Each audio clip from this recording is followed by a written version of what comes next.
Bismillahirrahmanirrahim. Assalamualaikum warahmatullahi wabarakatuh. Perkenalkan, nama saya Febi Nursa Fikri, Prodi Manajemen Bisnis Syariah kelas 5A. Baik, di sini saya akan menjelaskan sedikit mengenai komunikasi pemasaran level individual. Komunikasi level individual ini terbagi menjadi 4 bagian, di mana yang pertama yaitu bisnis level individual, yang kedua pentingnya komunikasi antar pribadi, yang ketiga proses komunikasi antar pribadi, dan yang keempat ada faktor-faktor yang mendukung keberhasilan KAP atau komunikasi antar pribadi. Nah, sebelum kita masuk ke pembahasan inti, terlebih dahulu saya akan menjelaskan sedikit mengenai apa itu marketing communication atau komunikasi pemasaran. Jadi, komunikasi pemasaran ini atau marketing communication adalah sarana di mana perusahaan berusaha menginformasikan, membujuk, dan mengingatkan konsumen secara langsung tentang produk dan merek yang dijual. Komunikasi pemasaran mempresentasikan suara perusahaan dan mereknya serta merupakan sarana di mana perusahaan dapat membuat dialog dan membangun hubungan konsumen. Nah, kita masuk ke bagian pertama yaitu bisnis level individual. Nah, bisnis merupakan unit usaha yang dilakukan oleh individual, kelompok maupun organisasi dalam rangka memperoleh keuntungan, baik keuntungan finansial maupun kemanfaatan atau benefit secara sosial. Penting untuk ditekankan sejak awal bahwa tidak semua unit bisnis bertujuan memperoleh laba atau profit dalam bentuk kapital atau uang.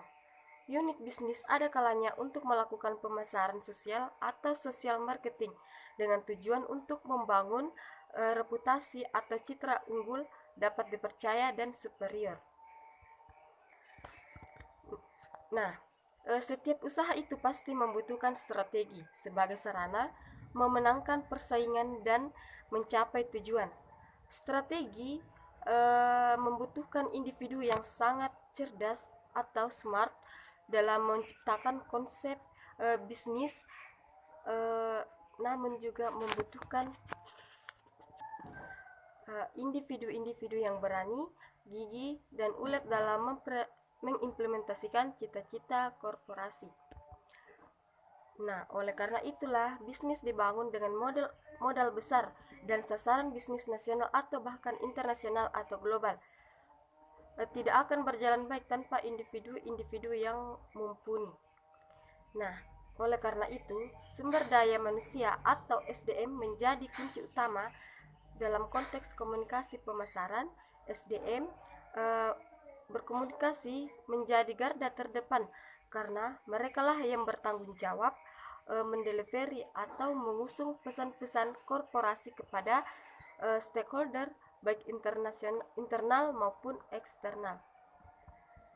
Nah, baik, poin yang kedua yaitu pentingnya komunikasi antar pribadi yang terdiri dari 6 poin, di mana poin pertama yaitu saling mendukung, di mana saling mendukung antar satu individu dengan individu yang lainnya. Poin yang kedua yaitu saling menghargai, di mana menumbuhkan rasa saling menghargai antara individu yang satu dengan individu yang lainnya.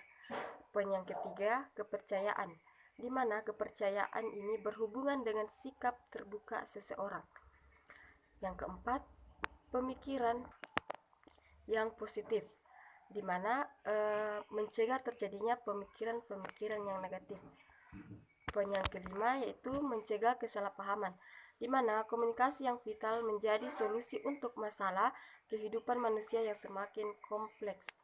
Poin yang terakhir atau yang keenam yaitu mengubah sikap dan perilaku, di mana komunikasi yang efektif dapat mengubah sikap dan perilaku manusia menjadi lebih baik.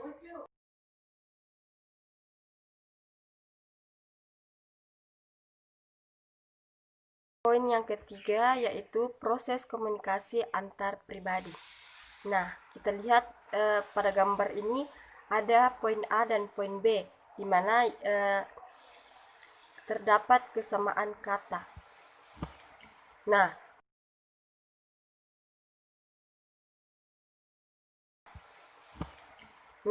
model yang dipakai dalam gambar ini yaitu model sirkular, di mana banyak model untuk menjelaskan proses cup ini yang sudah dibuat oleh para ahli seperti model Wilbur-Sum, model Shannon-Weaver, model David Cabarlo, Kate Davis, Rochester Mary, Laswell, Osgood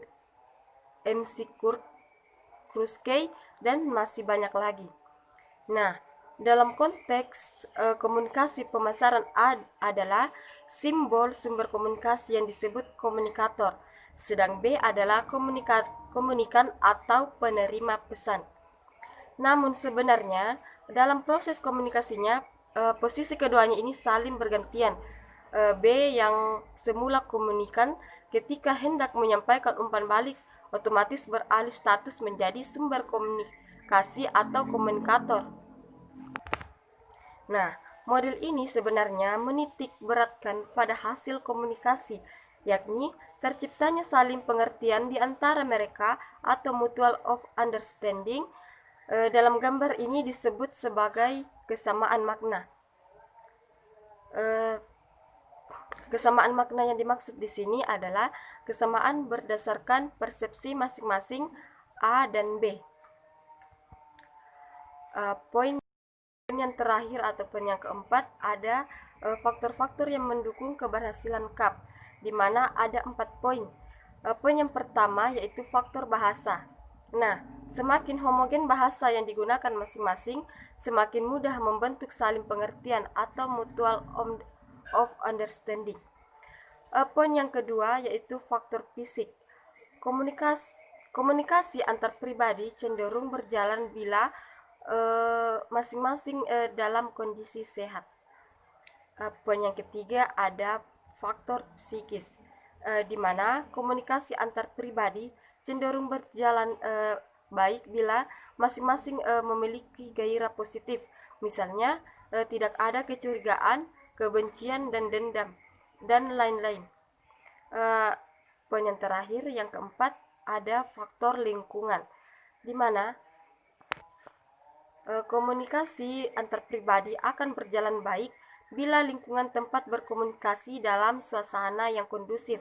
Misalnya, tidak ada gangguan suara bising, suara kendaraan, suara ramai, musik yang keras, dan suara lain-lain. Nah, itulah